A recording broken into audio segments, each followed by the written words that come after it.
Well, welcome everyone, and good afternoon. Happy summer. I'm in a little bit of disbelief that it's already mid-July. I don't know how anyone else is feeling about that.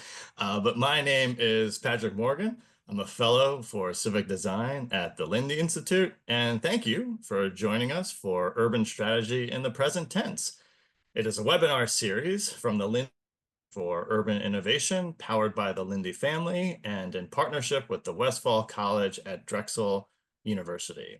And our title of our program this afternoon is Beyond the Boot, Parking, Trust, and What Moves a City. Thank you for the thumbs up. At the heart of that conversation is Rich Lazer and his overhaul of the Philadelphia Parking Authority, known by locals as the PPA, maybe known by locals as some other things, but well, that's for a different conversation.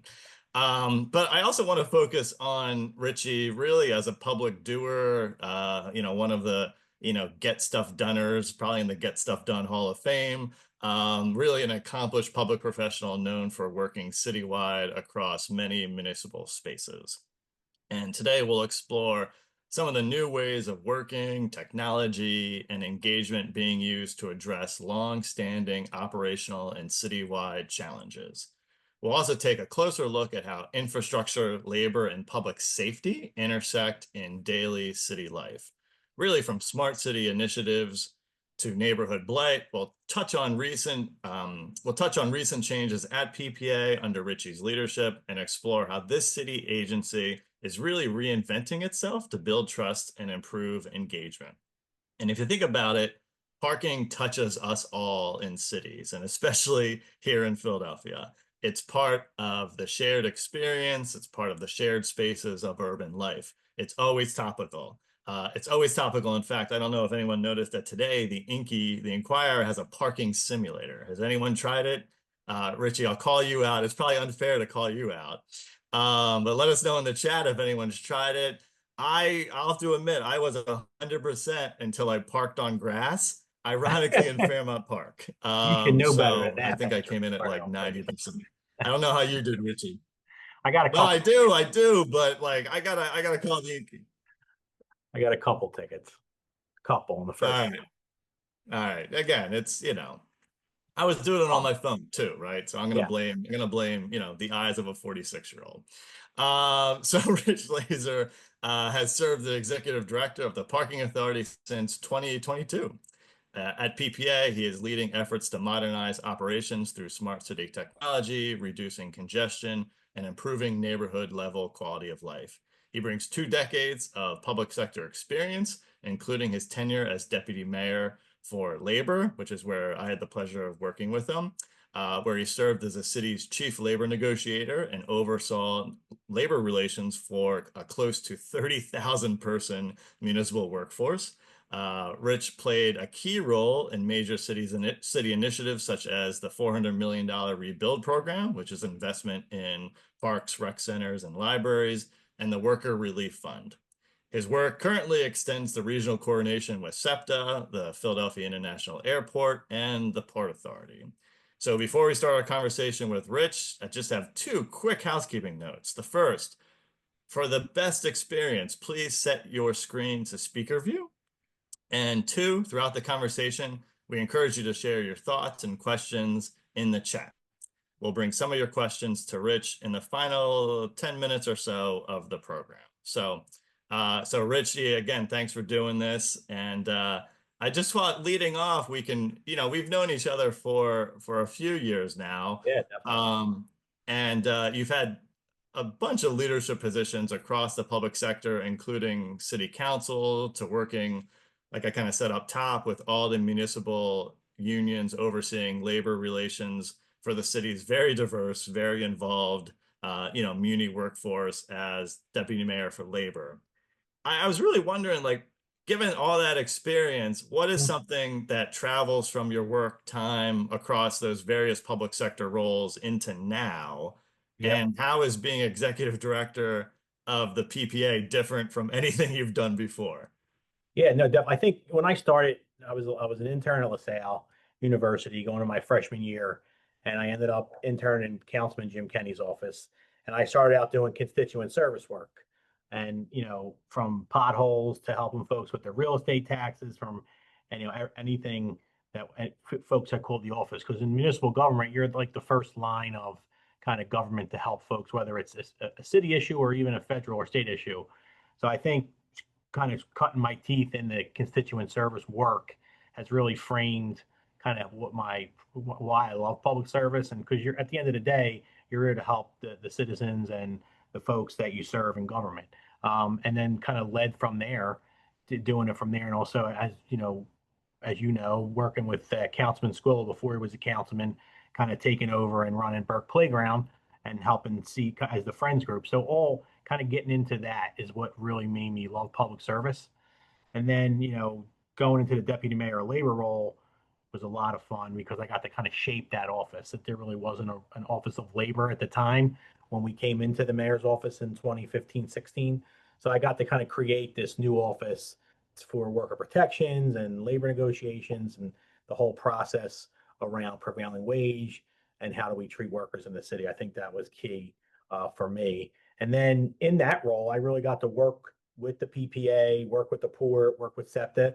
And I was amazed by the PPA because, as you said in the beginning, everything in this city somehow touches the authority or touches or is around something with parking or lack of parking or something along those lines. So, and I always knew the authority could do so much more, especially in the quality of life kind of realm. And now with Mayor Parker's big initiatives with the clean and green and safer city, it's been great to work in that world with her and her team to really tackle a lot of the quality of life issues. But I've always worked with the PPA. There's great folks here that work every day hard, deal with some tough jobs, and kind of the role they have is what always made me interested in it, and the kind of things that we can expand and have how we have been expanding has always been great. And that's why I think I really was, happy when I was able to kind of take over the agency back in 2022. Yeah, thanks, Rich. Appreciate that. It seems like Yeah, with this webinar, we always have a little bit of a park and rec tie-in. yeah, And so I appreciate you kind of talking about your early work, and coaching at Burke Playground. And for yeah. those who might not know, Burke is what, second in Jackson, Second in Jackson, yeah. I right? mean, as a city kid, I lived at rec centers. I lived at Murphy Rec. I did the Shuey Shishman basketball camps at Garin. So I mean, my whole summers were spent in a rec center or a playground in Philadelphia somewhere. So it was always, the rec leader was like, almost like a teacher to you during the summer and kept you out of trouble. Yeah, no, absolutely. And I think it was interesting, kind of, I wonder if that time at Burke and at the rec, like really kind of prepared you for public service because as you said, everything touches PPA. One could say too, like everything touches park and rec, right? When Yes. you're dealing with, like you were kind of saying, you got, coaches and volunteers there who are, surrogate parents. So, Exactly. did you really see that time at Burke being kind of like an on-ramp for you? Yeah, definitely. That's when I really got involved. I started out kind of helping, like I said, Councilman School at that point just ran the playground as a friends out of the friends group because it didn't have a rec center, so it was just a playground. So there was no dedicated staff. So we kind of took on that role, ran the leagues and different things like that, made sure the park was clean, worked with the city on some improvements. And that really got me involved in public service because that's kind of the work I love to do. And then working in the councilman's office doing constituent service just furthered that. Because at the end of the day, sometimes like when especially when you're working in constituent service, you're like the last line. You're the first person people call, but you're like they're at the point where they need help, and it could be Yeah. some life or death situations with something that they need. So it's always good to be able to help and gear folks through the bureaucracy of government in a good way. Yeah. Yeah, no, I always liked that role too. I used to say I was kind of like, the Virgil helping people descend into the different layers of bureaucracy, right? True. But but to your point too, it's like by the time they're calling the council office, right? They probably exhausted, family, the block captain, right? So like they are kind of calling you at a real moment of need. Exactly. Exactly. So yeah, like being able to deliver for them, right, Yeah. is key. Yeah. It's important because like I said, at the end of the day, they're at their wits' end. They're trying to get something accomplished that could really be affecting their daily lives. Yeah. Yeah, no, for sure. So I appreciate all that kind of on the ground, experience and really kind of how that kind of has stuck with you into these leadership positions. I think Yeah. from my experience, you're someone who's managing from the floor, right? So yeah, thanks, Lee. I'll try to drop more divine comedy references and it really makes the webinar relevant. So I think there's kind of many, for better or for worse, right? Rich, like many misconceptions and misinformations about the parking authority. I think everything from its size to, I didn't know there's over 1,000 employees to what PPA does, what it doesn't do. So I thought maybe we can kind of use a little bit of time to clear some of that up. Yeah. And what are some of the most important things you think people should know about PPA? And we could talk about current data and like what are the most important PPA numbers you think folks should just kind of know about. Yeah. No, I think you're right. I think the goal is there's like many different buckets that the authority kind of handles, right? Everybody knows that the first and the biggest piece of it is the on-street operations for the city, meter parking, on-street enforcement, towing, ticketing, and the auction process. That's the biggest piece, and that's the folks that everybody knows the most about. We also, I mean, if the authority was created back in the 50s to kind of create, the real reason for the authority originally was to create affordable parking, run affordable parking garages in Center City to help businesses, for people to come down, park, and do business or go to work. So we Huh. have 8+ garages throughout Center City, Old City, as well as we also operate the airport parking. Um, we also run the red light and speed programs for the state in Philadelphia, the Boulevard speed cameras and the expansion onto North Broad and South Broad and other spots, but also red light enforcement throughout the city as well. And then we also are the regulatory authority for the PUC over taxi cab, limousines, and Uber and Lyft operations. So there's definitely many moving pieces that people don't realize that the authority kind of oversees, um, on top of the on-street operations that most people know of. And one thing that I wanted to do when I got here was kind of like, you know, look at what quality of life issues. Because when I worked in government, one of the biggest complaints we always received was nuisance or abandoned or unregistered vehicles on blocks. So my goal, or tractor trailer parking, like big tractor trailer parking in people's residential streets, along rec centers and things like that. So the thought was, how can we help the police? How can we help the streets department and the city in those areas where we have folks, we have the resources to do it, and you're actually helping block captains and community groups to take on challenging issues in their neighborhoods. Because I always felt like if residents in the city see that you care and you're making an effort and the resources are being spent, I feel like they understand that, they see it. The block's getting clean, the abandoned car got moved, that tractor trailer with graffiti all over it got taken away. It helps boost their morale on the street too, for folks to feel like they're not forgotten about and that the city does care and people care, and we don't want to take pride in where we live. So that was the one big piece why I created the neighborhood enforcement unit that tackles all those quality of life issues, and that we really try to communicate well with the public at different community forums. Yeah.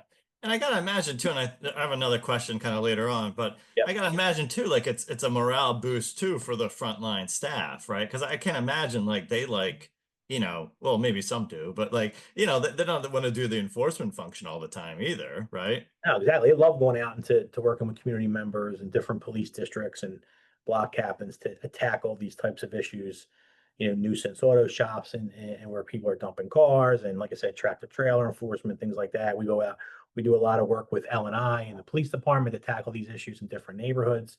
So the staff loves doing that work. They love it. And it's a real good morale booster for employees, like you said, it really is. Yeah. In terms of the PPA numbers we should know about, and maybe I'll prompt the audience here to see if they can make any guesses in the chat. But for me, as I was kind of preparing for our conversation, Rich, it was learning the number of bike lane violations you all have issued over the past 2 years. It's like it's a pretty staggering number, and I wonder if Yeah. anyone in the chat can make a guess on the number of tickets PPA has issued for people parking or blocking a bike lane.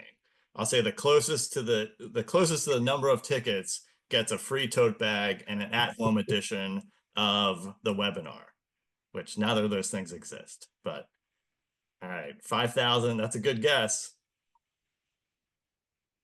All right, keep them coming. I'm gonna say it's a little higher than okay, go other direction. Higher than 5,000.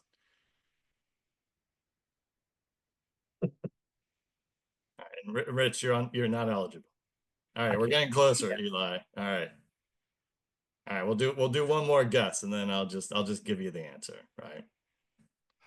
It's higher than 7,500.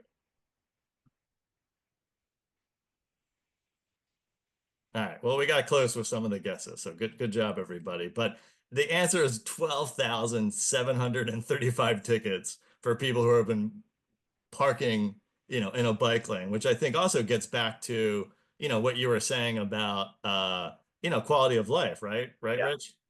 Yeah, that was like I said, that's a big piece of it. And I think one thing that we rolled out about a year or 2 years ago was the bike enforcement patrol. So we have over 20, probably have 24 officers on bicycles that are riding the routes now.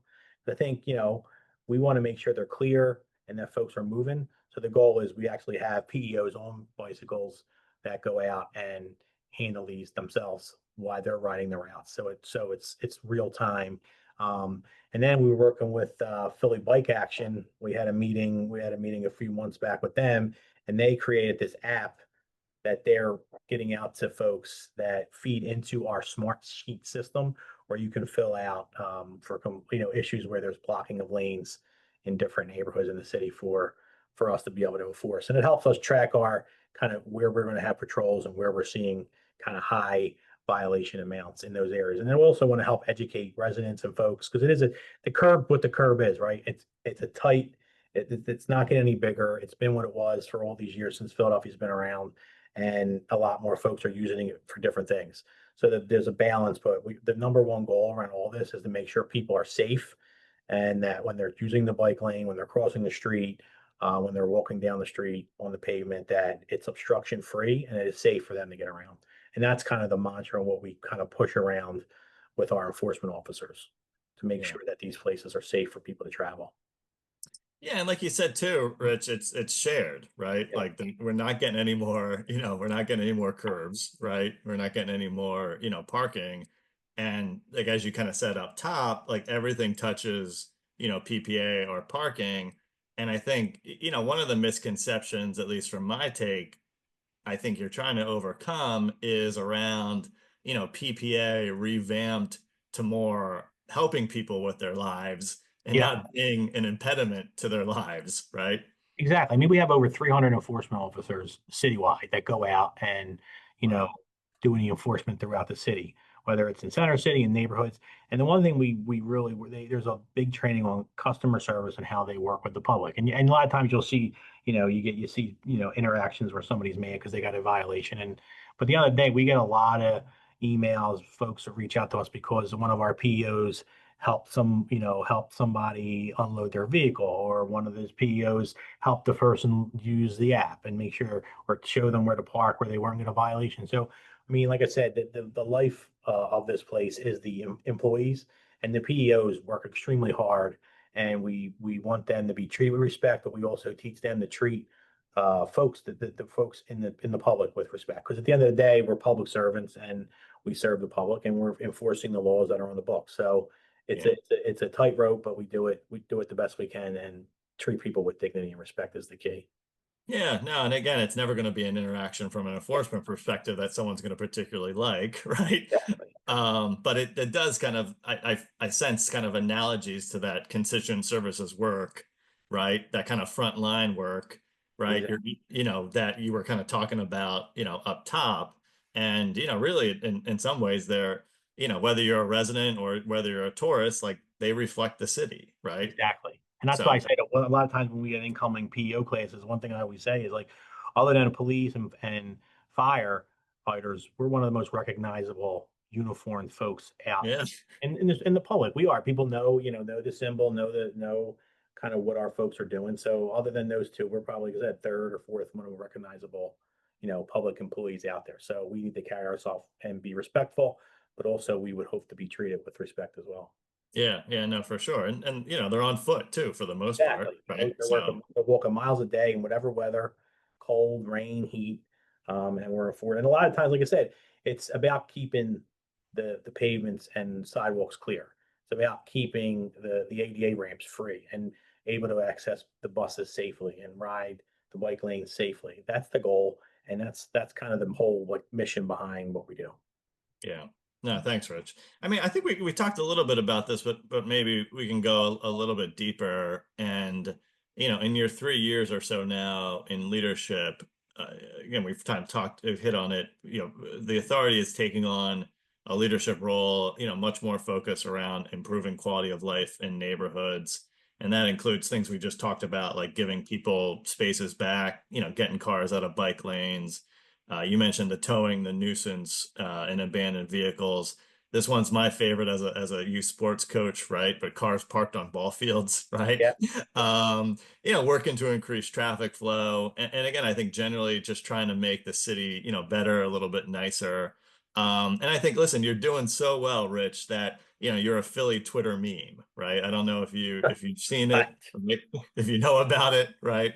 My kids tell me, my kids reminded me of it, and they screenshot shot it, so they show me anytime, they want to mess with me. And so yes, So when you do good, so when you do good stuff at home, basically that's what you're getting. You're getting yeah, that. You're getting yeah, that screenshot. right. Look at it. But it's just going back to some of the, I guess, common misconceptions about PPA. Yeah, Like, I think I know I think we all know the answer to this, but maybe kind of go like another level down yeah. in terms of, you've said PPA shifting away from an enforcement to a quality of life organization, but like what's really driving that change? I think, um, like I said, my thought about being constituent service oriented, but the folks here really work hard every day. And I think the goal is to be a better partner too. The authority can do a lot of good things, and we can be a better partner to neighborhood groups, to residents, which I didn't think we ever played that role before. Mm, And also trying to change policy, be a part of the policy discussion too, whether signage needs to be changed on certain blocks because it's not no longer, serving a good purpose. And maybe we need to relook at, whether loading zones are more appropriate versus metered spots, or how do we work with schools to make sure that we work with neighborhoods so there's not a fight over teacher parking versus residential parking. And I think stepping into that partner role is something that's always been. I want folks to look at the authority as it could be an asset as well. I mean, we're always going to be an enforcement agency at the end of the day. But it's like, how do you do that, right? You never want to mm, be too heavy handed. You want to always work with folks to try to solve the issue that way. But at the end of the day, it's about cleaning up the city in a good way. And I think with the mayor's leadership on those issues, it was really easy for me to kind of step in and push us to be kind of deeper into that role, because we want to make sure we're all working together, not in silos, which is a lot of time what happens in city government. Any yeah, government is, you work in silos. Each department is territorial over what they, and you know this from being in Parks and Rec. Every department's territorial over its own piece of the pie. When really we're all one city, and we should be working through kind of how to make it better, and whether we borrow resources from this department or that department or this agency or that agency. That's really the key to it all. And then yeah. things get done, and then you have results.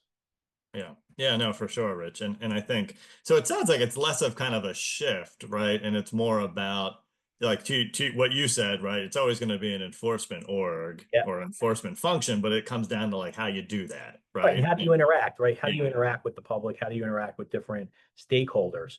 Like I said, we do a lot of work with Philly Bike Action. We do a lot of work with civic groups. We do a lot of work with the Bicycle Coalition, um, Families for Safer Streets. So it's like we are a part of that community, and we want to make sure we're helping on the policy side. And then to step in, like I said, it's a very big morale booster for our employees, like you said. But again, most of 90% of the employees of the authority live in Philadelphia. So they live in the Mm, same neighborhoods that we work in, and they want their neighborhoods to be better too. So it's really, yeah. it's a good mission for all of us to really do that work. Yeah, no, it's interesting. And again, the engagement in all likelihood with the enforcement officer is not going to be a good one, right? Yeah. But again, you got to remember that, they're living here too, right? Yeah. So yeah, that's an interesting kind of, when the next ticket I get, I'll try to remember that. Yeah. I mean, But I'm from South Philly. I live in South Philly my whole life. I still live in South Philly. I raised my family there. I understand the tough job of finding a parking spot after 3 o'clock when you come home or 5 o'clock from work. But at the end of the day, it doesn't give you the right to park your car in front of a ramp or on a pavement and block Yeah. pedestrians from walking safely through. It doesn't give you that right. And you also have households at this point with, you know, 3, 4, 5 cars. I mean, the Yeah. city streets were not meant to be able to handle that amount of capacity.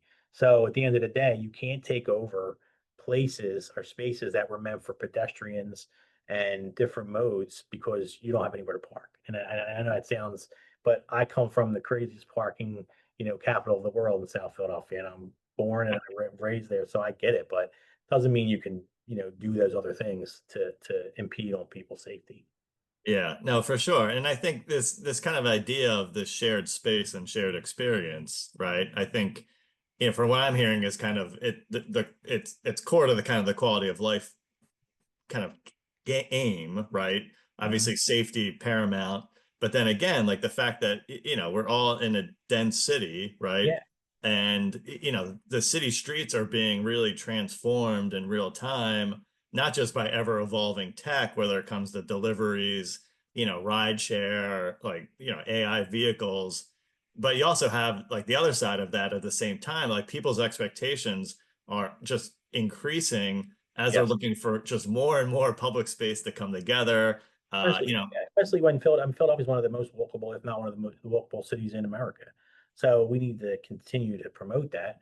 And I think the other piece too is like we did this whole mobility initiative last year, and we did a partnership with the Variety Club, and Yeah, former city rep Sheila Hess was a part of it to show like what everyday people, like everyday lives of folks have to go through when you obstruct their modes of transportation or way to get around, and it's a real inconvenience for somebody who has a disability and needs to go to work, to doctors, to school. And I think that was the key for that whole push around that, to show like I can get on, and or I can have a PEO get on and say you can't do this, you can't do that. But when you have somebody on that's doing it affects their lives, their daily quality of life every day, somebody parking on the pavement, somebody blocking some or obstructing some way. I think that mattered, and that was our whole goal around that. Like you're really, affecting people's quality of life. yeah, no, for sure. And I think it's kind of clear, kind of the old ways of having most of our street space, kind of just for parking and most of the road to cars, just quite Yeah, frankly, no longer works, right? Either and from I know you had Primo not long ago, but that whole the whole center city district, when they're closing streets down for people to walk and eat outside and go to business. I mean, it's a popular thing, and people like doing it, and it gives people a sense of it's good for the city, it's good for businesses, and it's a good thing to promote. So there's yeah. definitely a medium in between it all to make it work. Yeah, no, and I think when, Primo was here, shared that, the numbers from those businesses, both in terms of foot traffic and actual sales were, through the roof, right? Yeah. So, um, yeah, kind of it reverses the old adage of like you get rid of the cars, you're going to get rid of the people. It's like, no, you actually increase it, right? Yep. So, Exactly. um, so again, we hit on this a little bit, Rich, but PPA is around 1,000 employees. Again, so it's large, misunderstood, underappreciated organization. I mean, you've talked about it a little bit, but it'd be great to hear a little bit more, maybe in terms of like, how, given that, like, how do you build confidence? How do you build trust in your organization? I mean, it'd be great to kind of like hear like if you're coming to the table as PPA, especially with some of the urbanist orgs, and that Yep. might be a new partnership, right? How do you build trust, right? Like how do you build the kind of the workplace morale while you're also building a reputation that PPA is the agency, that can get stuff done in the city. Yeah, I think the key to that is, I think, showing up to at a lot of events, showing up at meetings, being a part of these organizations. Um, but I also think like I said, when I came on the policy piece of it, being in that role is because we have the data and we were transparent about the data and showing what's going on in these different areas with traffic and congestion and parking. So I think having that data and information and being a part of discussion on policy definitely is great because our folks are very knowledgeable on this work. And to able to kind of highlight their work and show the work that they're doing in these different neighborhoods, and everything's different, right? Something in South Philly is different than Chestnut Hill, or Center City is different than East Passyunk. So to do that is key, and then have them have more leadership in those organizations, or have them be more a part of the community dialogue is a big deal. And I think it empowers them, and they're looked on as more of a partner than somebody's coming in to do a violation. Because like I said, PEOs are a big piece of it. But we have parking analysts, we have investigators, we have different crews that go out and deal with the signage and things like that. So to have our folks be able to take into that definitely builds morale. And then we also going out to community groups to help solve issues and problems is a key too. Because like I said, parking touches every aspect of life in some way or another. And that's why I think it's important that we give our folks that leeway to build that up. Yeah, no, for sure. You kind of said you want just something to kind of do a quick follow up if it's okay. You said you want, PPA to, kind of, showing up, Yep. data driven organization. And I think just keeping with that, your officers, right? In many ways, like we kind of talked about, they're the on the ground Mhm. ambassadors, they're your eyes and ears. Like I like that, like what are you hearing from them? Like what data do you get from them? Like what's their perspectives? And then like how do you incorporate that into your thinking and decision making? Yeah, like I said, I think a big piece of it is the kind of the shift in the work we've been doing to try to focus more on the quality of life work. So they love going out to neighborhoods to attack those issues, and they're welcomed by block captains, by community members, and more than ever before. And I think that's the key to it. Also, the big piece of it is that their handhelds that they have, that's a constant data collection, right? And we're also going into more camera-based enforcement like red light speed. And behind all of that are our workforce, right? So they're there operating and monitoring the cameras. They're out there, looking at, I mean, one thing that we're working on now is how do we simplify the signage? Because I know it's confusing when you're on Walnut Street and there's four signs on a pole, and you're like, how do we look at this and not get a ticket, right? So, I Yeah. mean, they're confusing to me, and I run the organization, but there's so many regs on some of these blocks that how do we simplify that? And they're working on that now, and they have great ideas because most of them start out as PEOs, and there's a lot of from promotion from within. So somebody who like Corrine O'Connor, who's the deputy ED here, who runs all of the on-street operations, started here 30 years ago as a PEL, and now Wow. she's second, running the major piece of this whole organization. So I think that's another big piece of the morale boost here is that you can move up here, and we value your contribution to the authority and your work ethic, that it matters. And I think that shows that how we treat our employees is a key component of that. Yeah, no, that reminds me a lot of Park and Yeah, Rec, and you exactly. had you had some folks who were starting as like lifeguards or camp counselors, and X number of years later they're program directors or deputy commissioners. It's that kind of you know on the ground experience. It really Just matters. It yeah, matters. It matters when somebody did the work that they're now in charge of overseeing everything. I mean, it yeah. matters. Yeah, yeah, no, and from a credibility perspective, from a knowledge perspective, right? Yeah, no, absolutely. Yeah. Um, I think, again, we've talked about this up top a little bit. You're getting a lot of credit for managing street parking better and expanding PPA's role in technology and really kind of smart and new ways, including through some of the technology you talked about. There's also a nice kind of write up in the Inky about that.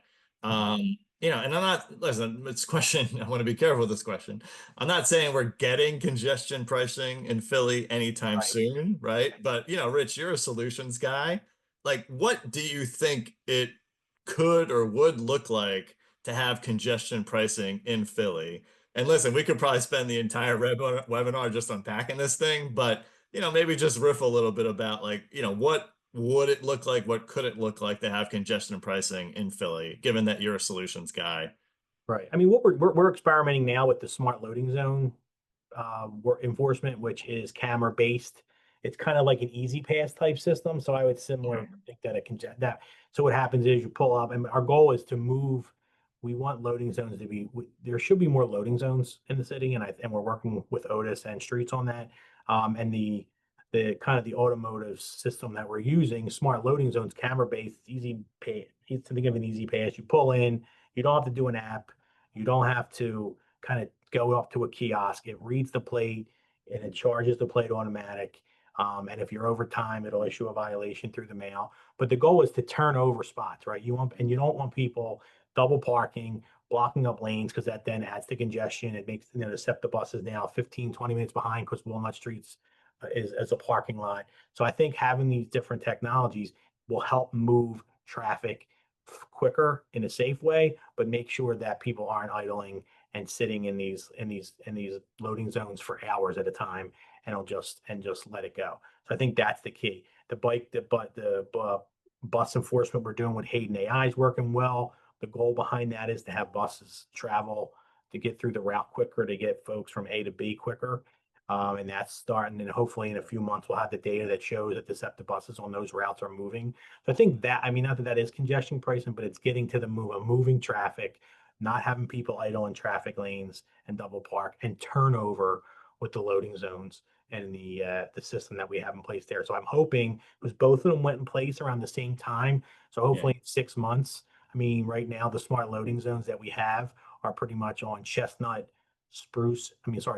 Sampson, and Walnut, and we're getting good data. So hopefully in 6 months, we'll be able to compare the data from the smart loading zone work and the bus camera enforcement, and we'll be able to show that these systems are working, and that we can then expand that into other areas of downtown. Yeah. Wow. No, that's great. I didn't even, I'll be honest, Rich, I didn't even know that there was, from a tech and enforcement perspective, so much that was already kind Yeah, of there's a ton out underway. there and on the parking side and the kind of the street side of with enforcement and also different ways of paying to make it quicker and easier for the end user. Yeah.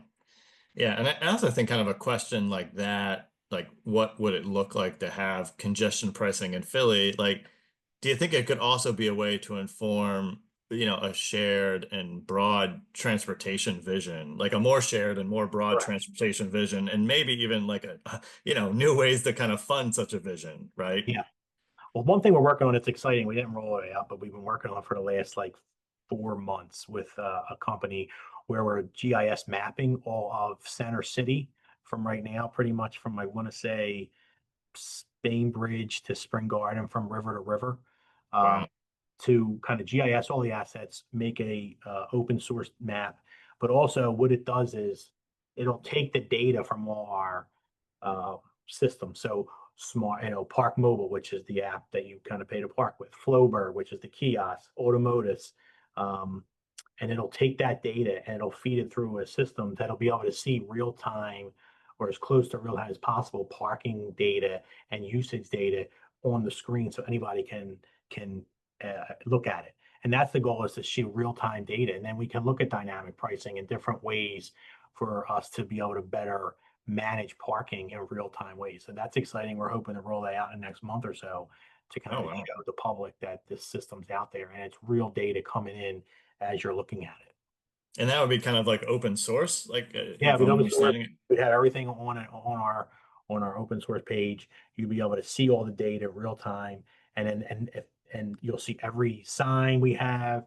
You can see every regulation we have in real time, so you can understand it better. It'll show you what the regs are, what the parking times are, but also real time usage of the spots. Wow, that sounds like a real game changer Yeah, there, it's Rich. cool. We're excited about it. And if it Yeah. works well, then we'd love to expand it, into other university city and business districts and such.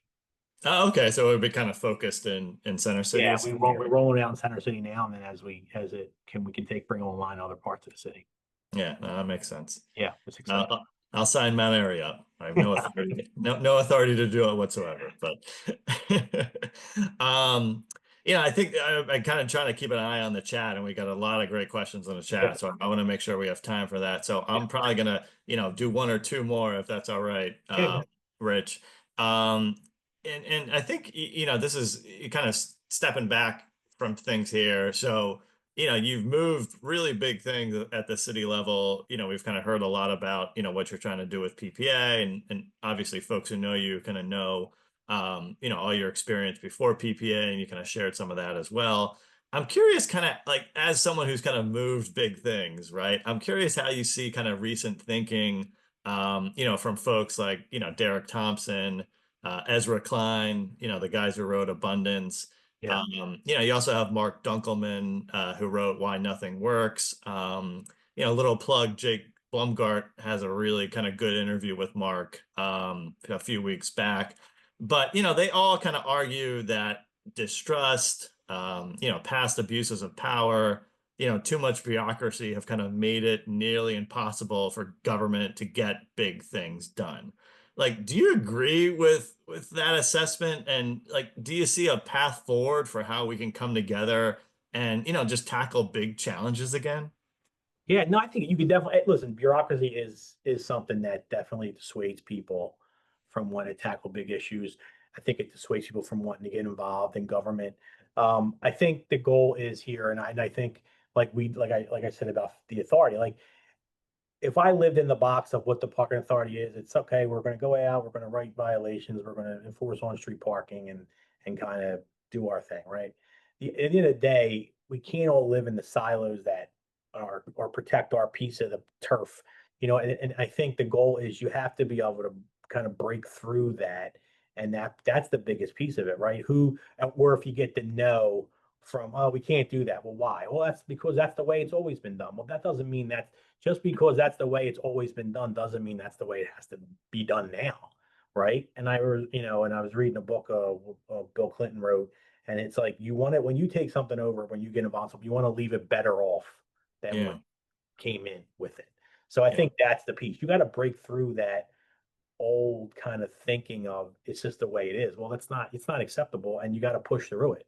And you got to maybe you might have to go instead of going this way, you might have to go this way and that way to get around something to get it done. But you got to persevere, you got to persist, and you got to break down the silos. I think that's the biggest piece of it. And you can't just take no as the answer always. You got to push through and figure out, well, how do we get to yes and how do we get to that next level?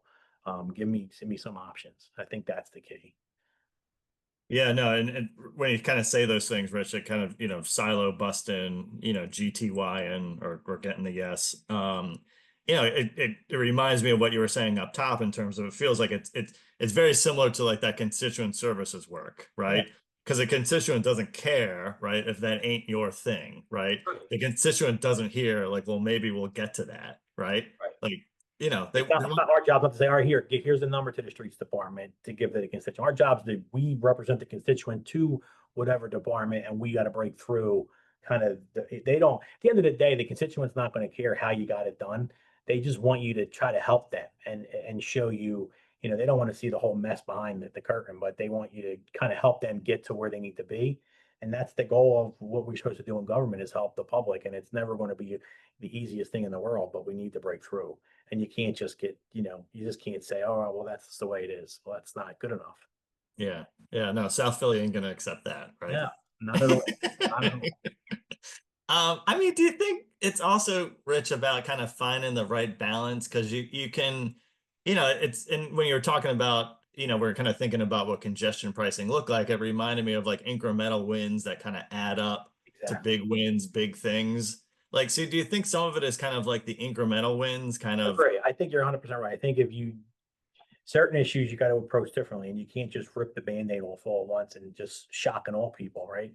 So I think when you say, I think it's key when you do incremental things that are improving the quality of life of whatever it is. I think the goal is that you're showing progress, and I think once you have that kind of data, or you can point to something and say, well, we did it here and it worked, and you show real facts, that matters to people. Than when you don't have that information and you're trying to do everything, and I think that's I mean, not that whether you're for or you're against congestion pricing, people couldn't. I think a lot of people couldn't grasp what it was, and or when you're going to charge me more money to drive down the street, and that's not. But there's ways to get to that without kind of going full blown on something right away, and you can get to the same end game. yeah. Yeah, no, for sure. And another kind of example, and you and Lindsay have been really involved here, is just like FDR Park, Yeah, right? Like, yeah, some of this is kind of like a work in progress. And I think, this is your park, so correct me if I'm wrong here, but like, that thing started in what, like 1914 through the exhibition in 1926, yeah, right? And it's still kind of a work in progress yeah. and still kind of being reinvented for, 21st century families and use, right? Correct. and the environmental changes that we're dealing with in the city and in the country alone. I mean, it's a prime example. That area will be underwater if we didn't make the changes we need to make it a viable park system there. And I think and I think when you do, like we were talking about before I got on, the Gateway project. I mean, that's beautiful. It's a beautiful entry level to the park now. You get the beautiful community center that's going to be used by people from all over the city and the region. And the thought is, like, you build that momentum, and as you Yeah. point to wins, it helps you build what's the next challenge to tackle, and you can point to the all the results that you already accomplished. Yeah. Yeah. No, it's less of a sprint and more of like a relay Yeah, race, some right? things are right. Some things are not a sprint. They take years, but they'll get there, and then you have to point to the wins when you can get them. Yeah, no, for sure. And I think one of the things that government does poorly is, just celebrate and tell the stories of those wins, right? I remember you mentioned Bill Clinton. I remember he had have I mean, I don't know if this is actually his line or now it's just attributed to him, but it's like you have to also have a mindset of like doing one good thing and talking about it four times instead of, doing four good things and talking about it once, Yeah, right? yeah, yeah. So, um, so before we shift to questions from the chat, I just wanted to thank you for your time today, and or everyone for the time today, and more so, thank you, Rich, not just for your time, but really for all you do. And as we kind of talked about up top, in cities, parking, touches everyone. PPA is, kind of core to that. And I think you and your team are moving PPA to a force for helping people with Mhm. their day-to-day lives, and Yeah, again, not being an impediment to their lives. So, correct. thank you, Rich, for, all your work and dedication, for our city. So, I appreciate you asking me. It's great to be a part of the show today. all right. So we'll do a couple questions from the chat here. Just give me a second to pull it up and try to curate. I will say, from a housekeeping perspective, in full transparency, I will not be reading questions verbatim. I will be trying to kind of summarize some things in a limited amount of time that we have, Rich here and everyone here. So, and again, if I don't get to your question, I do apologize up top. I will do my best to do that. So, um, I also try to decipher questions from statements. So, all right, so this is a question about, I think one of the kind of points of misinformation maybe about the authority, Rich, is, some call it like a private entity or might view it as like a private or corporatized entity. So can I kind of speak to, or maybe clarify, like where do obviously it's a public entity, right? Yeah, And in that regard, like where do the funds go, and maybe mention kind of the funding for the city and the school district, that might be yeah. helpful. Yeah, so the agency in the 50s was created as it was a city entity, city agency at first. And then during when John Brazil was Speaker of the House and John Street was mayor, the state took it over. So it's a six-member board that's appointed by the governor for select terms. And there, like I said, there's different buckets of where the funding goes, right? So the on-street operation, which again is the norm of everybody, what everybody thinks about the authority, the operations, that piece all goes to the city of Philadelphia till it hits a certain threshold number, which changes every year depending on the revenue. So the city gets a bulk of that money, and then anything over the threshold number that's dictated by state law goes to the school district. So the school district gets some amount of money, but a majority of it overwhelmingly is the city of Philadelphia for the general fund. The red light and speed camera funding goes to PennDOT, goes to the state, and then it's the city and other entities apply for grants for safety improvements on roadways. But that money's all remitted to the state. Um, and then taxi limo, that's all state organized, state authority there. And then the garages, that the operations of the garages that we own in Center City, they're PPA owned, so those revenues come to the authority. And then the operations at the airport, that money is remitted to the PHL airport funds.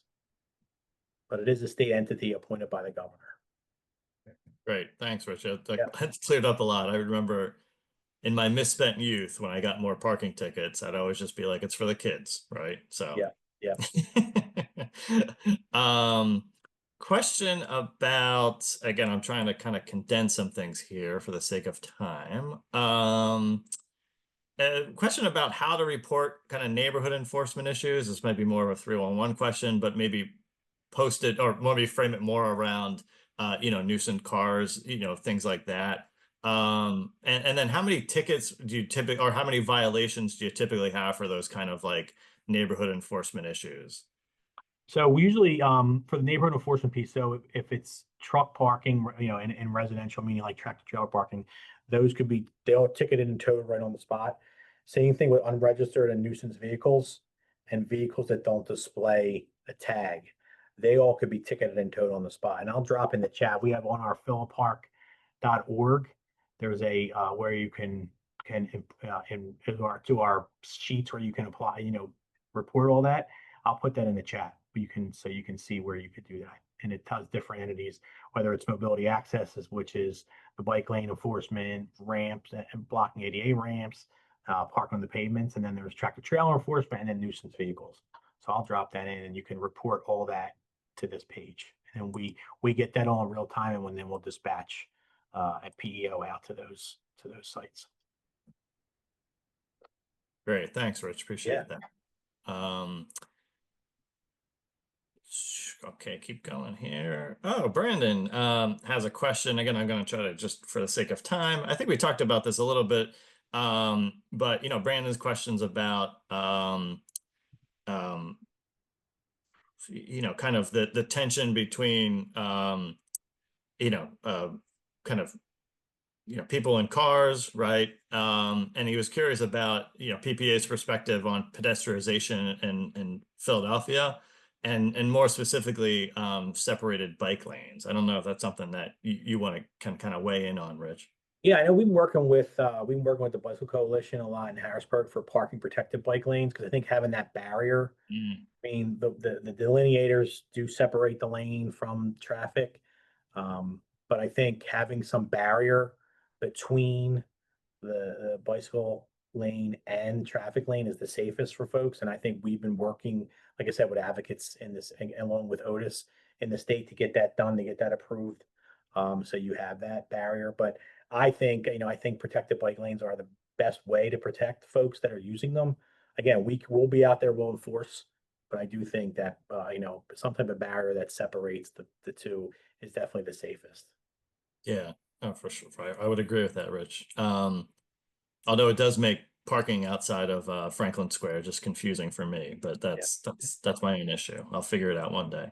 Again, I don't know if this is something you can maybe talk about specifically. Thank you for the one pity laugh.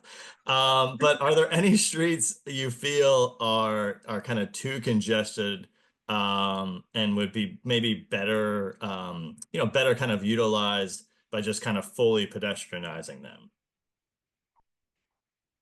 I think that's a good question. I'd have to look. I mean, I think that one thing that, I mean, I live in South Philadelphia, and I know they've done those changes on Washington Avenue. And I know Yeah, at first folks didn't love it, but I find it to be easier. It's not as, now that folks kind of conform to the changes and the road diet and making it less, having it more shared. I do find it not hard to travel, and then and I take it home almost every day when I leave here. So I don't think it's, I think there's different things you can do. I think there's definitely some streets we should look at. The question is, like I said, I would like to look at more, kind of work with Otis and streets to kind of see what they are, but we wouldn't be opposed to that. I know, like I said, we generate revenue off of parking meters, but I think there's a way to look at all that and see how do we, pedestrianize some streets, because I think it is helpful. It does make the city better. yeah. Yeah, no, and again, I mean, you kind of look at what CCD has done, with their Open Yeah, I Streets think it's a great, initiative. that's You such know, a great success, and people love it. yeah.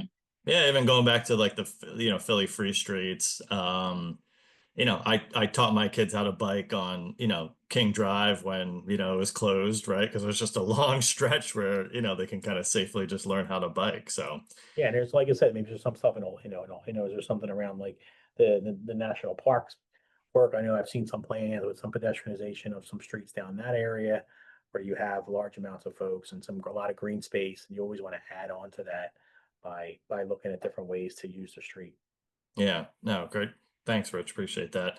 Um, I think this is just a good idea, Richie. I'm gonna throw it out there. Changing the name of your app to Laser Vision, Lazer. I'm just, maybe talk with your leadership team about it, but I think that is a great, that's just funny as heck. Yeah. All right, so Right. yeah, right. So I think we could end it with this great question from Brian, Rich, and again, thanks for your time, thanks for everyone else's time. But last question here from Brian: what advice do you have for young public servants trying to have a greater impact on their community? I think it's to get involved, right? So I mean, I got involved in kind of like freshman year of high school, and again, it was kind of taking over working with at the playground and working at the friends group, and then from there, I went involved myself in the civic association at Whitman Council, and then ran for the civics group, and then from there, got into government. I think you have to get involved, right? You have to be a part of the community you live in, and I think that then fuels kind of what's next, and you have to have good partners and a good solid core group, the people that you can count on to do work. But I've always been involved, and I think I'm still involved in a lot of those organizations that I started out with when I was a freshman today. And I think that's key. Be involved. You do, and one thing was big for me is when I was in LaSalle, even when I was in St. John Newman for high school, I did internships, I volunteered in offices. I mean, I worked in Jim Kenny's council office for 2 years before even a paid internship because I wanted to get the experience. I think the experience is key to anything. It's great, degrees are important. And anyway, I went to school, but the biggest thing is to live the lived experiences, and also again dedicate to something important, which I get to me was kind of redoing and getting Burke Playground at that time into a functioning playground for the people in the neighborhood, and that's kind of where it went from there. But yeah, get involved is my number one. Like do things like that. Yeah, no, I appreciate that, Rich. And I think also, it kind of sounds like too, like have a focus, right? Like something like Burke, something tangible that like you can get your own hands dirty with. You can see that Yep. improvement. Other people can see it, right? Like that It sounds like helps it's, improve the whole neighborhood. When you have a functioning playground, or you're involved and you have an active civic group. When you look at neighborhoods across the city areas that have active civic groups, that have active friends groups, those neighborhoods are important pieces because people are involved and the neighborhood becomes better because of it. yeah. No, and I read a great report about voting turnout tied to block parties. So the more block parties you have on your block in an election year, you're going to have, dramatically increased voter turnout, even more so than any kind of like get out the vote, kind of formal partisan, thing that would be happening, right? Exactly. No, I think you're right because I think at the end of the day, it's about making your community better. And if you're only going to see somebody once a year and tell you, oh, we need you to vote for this person or that person, doesn't mean as much if it's the same person that's coaching your kids or that's involved in your playground or it's at your library or doing something important in the neighborhood, you know? Yeah. No, for sure. So again, thanks so much, Rich. I got just a final note of this program. If you want to get involved or more involved, like Richie was kind of saying, or if you're curious about how cities work, how they can work better, you might consider the master's program in urban strategy here at Drexel. It's a 2-year master's program that combines design, policy, public health, and public space, equipping students and professionals to take on real world challenges. It's really built around partnerships with communities and experts like Rich and others that we've talked to as part of this series, and preparing graduates to help shape stronger, more connected cities. So Urban Strategy in the Present Tense is produced by the Lindy Institute for Urban Innovation at Drexel University in partnership with Urban Strategy Master's Program at Drexel's Westphal College of Media, Art, and Design. As always, we are grateful to the entire Lindy family for their great support. Finally, special thanks to our producer, Tom Devaney, and our production director, Hazel Dequito. And thank you everyone for joining us today, and happy summer.